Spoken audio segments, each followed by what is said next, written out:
Assalamu alaikum and good morning. Welcome to my YouTube channel. Please subscribe and share it with your friends.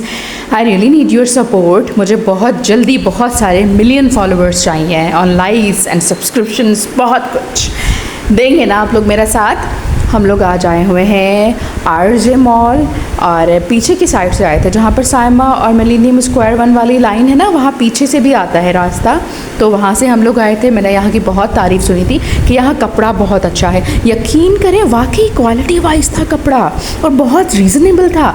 जूते वगैरह जो भी, क्योंकि बच्चों को कितनी चाहिए होता है ना, तो और जल्दी छोटे भी हो जाते हैं बच्चों के चप्पल्स वगैरह, तो वो भी आपको बहुत अच्छे मिलेंगे। उसके अलावा यहाँ पर स्टॉल्स, स्कार्फ्स, अबायास वगैरह वो भी बहुत अच्छे थे। लेकिन कपड़ा यार, मैं तो दीवानी हो गई। कपड़े की जो क्वालिटी थी ना वो बहुत अच्छी थी। मुझे राबी सेंटर, तारिक रोड वगैरह बहुत पसंद है, तो वहाँ से अगर मैंने कंपेयर किया तो वहाँ की वैरायटी की डेफिनेटली बहुत बड़ी बात है, क्योंकि वहाँ आपको पता है बहुत बड़ा है। पठान लोगों के पास कितनी अच्छी वैरायटी होती है, लेकिन वही तरह की चीज़ें ना यहाँ पर भी थी। रिगार्डिंग कपड़ा, आई एम टॉकिंग अबाउट कपड़ा।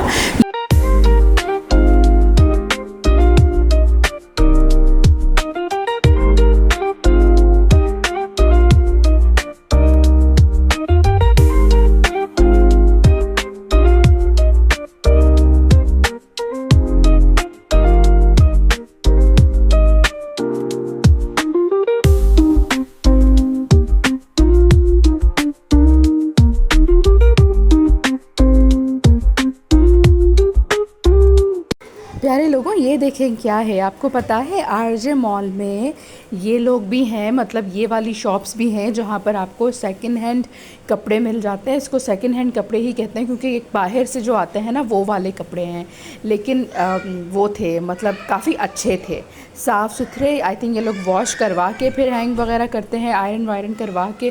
काफ़ी अच्छे ट्राउज़र्स, शर्ट्स वगैरह बच्चों के, क्योंकि यार हमारे मुल्क में ये चीज़ें बहुत कॉमन है। ये लोग मुझे बता रहे थे कि हमारे बंधे हुए कस्टमर हैं बाजी हमारे पास। ये देखें कितनी रश लगी हुई, अभी भी लोग यहाँ पे इन लोगों के पास बैठे थे और ये सारा दिखा रहे थे। तो मुझे ना वीडियो बनाना आसान हो गई थी इतनी सुबह सुबह। तो मैंने कहा सारी दुकानें बंद हैं, आप लोगों ने खोली हुई हैं। ये बंदा जो बहुत सारे कपड़े दिखा रहा था और रश भी थी, तो उसने कहा बाजी हमारे ना फ़ोन करके बता देते हैं जो हमारे बंधे हुए कस्टमर हैं, तो वो 25-30 हज़ार तक लेते हैं सामान। तो ये लोग एक शर्ट दे रहे थे 1200 की, ट्राउज़र भी 1200। उन्होंने कहा कम हम नहीं करेंगे, क्योंकि हमारे बंदे चुंदे ग्राहक होते हैं, तो किसी की वजह से हम लोग अपना लॉस क्यों करेंगे। महंगाई इतनी ज़्यादा है और हम लोग जो लॉट लाते हैं ना, उस लॉट में क्या निकलता है ये हमें भी मालूम नहीं होता है, रिस्क पे होता है। तो खैर ये था। और ये वाली जो आपको शॉप नज़र आ रही है फैब्रिक्स, जो जेंट्स वाली, वो बहुत अच्छी थी। ये जो सूट्स हैं ये 1500 में रखे हुए थे। इनकी स्टिचिंग जो थी ना ये अच्छे नहीं थे, जो स्टिच किए हुए थे ना कपड़े यहाँ पर वो अच्छे नहीं थे, क्योंकि इनकी स्टिचिंग ऐसी है कि वो खुल जाएंगे। कपड़ा भी सेटिस्फाइड नहीं था, क्योंकि 1500 में आपको क्या मिलेगा, आप समझ सकते हैं। और ये वाले मोती वाले जो एम्ब्रॉयडरी कपड़े थे वो बहुत अच्छे थे, बिल्कुल वैसे जैसे आपको राबी सेंटर में मिलेंगे। इस तरह के शॉप्स कम हैं, लेकिन जितने भी हैं ना वहाँ आपको सेटिस्फाइड कपड़ा मिलेगा। क्योंकि कभी होता है ऐसा, आप दूर नहीं जा पा रहे, आप यहीं कहीं करीब में रह रहे हो, आप जाओ यहाँ से पकड़ो। ये बहुत खूबसूरत लगा था। यहाँ से आपने प्लाजो बनवा लिया, शर्ट को प्लेन रख लिया, दुपट्टे को भी प्लेन रख लिया, लेकिन क्या लुक आएगा ना इसका। अभी हमारे यहाँ किसी की वेडिंग तो है नहीं, लेकिन मेरा दिल बहुत चाह रहा था। लेकिन आप लेकर भी क्या करो, इस तरह की चीज़ें ना तभी लो जब कोई इवेंट हो, क्योंकि आपको पता है फैशंस चेंज होते रहता है। खैर ये चीज़ें चेंज नहीं होती, लेकिन में वैरायटी आती रहती है ना। यहाँ पर आपको पता है इस वाले शॉप पे मैंने देखा वो था शलवार के साथ सूट्स लगे हुए थे, लेकिन वही बात है कि कपड़ा जो है वो थोड़ा सा कॉम्प्रोमाइजिंग था, तो सेटिस्फाइड नहीं लगा था ना। तो और यहाँ पर बाहर छोले वाले और जो होते हैं ना कॉर्न्स वाले और पापड़ और पता नहीं इस तरह की चीज़ें, इतना अच्छा लग रहा था देख के। फिर लोग खड़े हुए हैं, इनके पास बच्चे भी हैं, कोई बच्चे टॉयज़ के लिए ज़िद कर रहे हैं, कोई बच्चे आइसक्रीम के लिए ज़िद कर रहे हैं।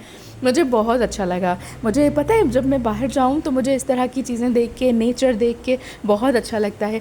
और लोग इतने मासूम होते हैं यार, हम लोग छोटी छोटी चीज़ों पे परेशान हो रहे होते हैं और मैं देखती हूँ उन लोगों के पास बहुत मसले मसाइल होते हैं। वो किस तरह से घर से आए हुए होते हैं, एक या गाड़ी या एक रिक्शा से इतने सारे लोग निकल रहे होते हैं, लेकिन फिर वो कितने खुश नज़र आ रहे होते हैं। तो यार मेरे ख़्याल से ना इंसान को नाशुक्रापन छोड़कर जो आपके पास है उसके शुक्राना करना शुरू कर दें, अल्लाह भी खुश हो। यार अल्लाह तो हमें अपनी औकात से ज़्यादा दे रहे होते हैं, क्या हमने अपनी औकात देखी है कभी?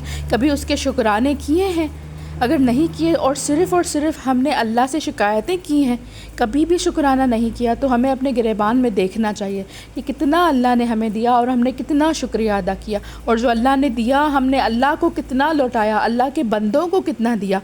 क्योंकि हम कहते हैं कि मैंने दिया, तुम्हारी क्या औकात कि तुम किसको दो, या मेरी क्या औकात कि मैं किसको दूं। जब अल्लाह तुम्हें चाहे तभी तुम इस लायक होते हो कि तुम किसी की मदद कर सको। किसी की मदद अगर करते हो तो हरगिज़ इसको नहीं दोहराओ कि मैंने ये किया। पैसों को कहते हैं कि ये पैसे मेरे लिए कागज़ हैं। तुम ये समझो इस लायक तुम्हें बनाया किसने। आपको पता है, जब मेरी मेड कुछ भी मुझसे मांग रही होती है ना, तो मैं कोशिश करती हूँ कि उसे जवाब ना दूँ। चाहे वो समटाइम्स होता है यार, जो गरीब होते हैं ना, वो सिर्फ अपने छोटे सा फेस बनाकर अपनी मजबूरी आपसे शेयर कर रहे होते हैं। वो कितने मासूम होते हैं, मैं समझती हूँ। अगर वो कभी झूठ भी बोल देना तो भी आप उसका झूठ पकड़ने के बजाय उसकी मदद करो। मैं ये नहीं कहती, क्योंकि समझ आ जाती है आपको कि कोई कितना मजबूर है। अल्लाह ने इतनी तो अक्ल और समझ हमें भी दी है, आप भी समझ सकते हो। तो अगर आपकी इस्ताहत है ना मदद करने की, तो मदद कर दो यार, अल्लाह ने तुम्हें इस लायक जो बनाया है। चलें, हम लोग फिर मिलेंगे इंशाल्लाह नेक्स्ट वीडियो में। प्लीज़ मेरी बातों का ख्याल रखा करें, अमल भी किया करें। दुआओं में याद रखिएगा, चैनल को सब्सक्राइब करिएगा। अल्लाह हाफ़िज़।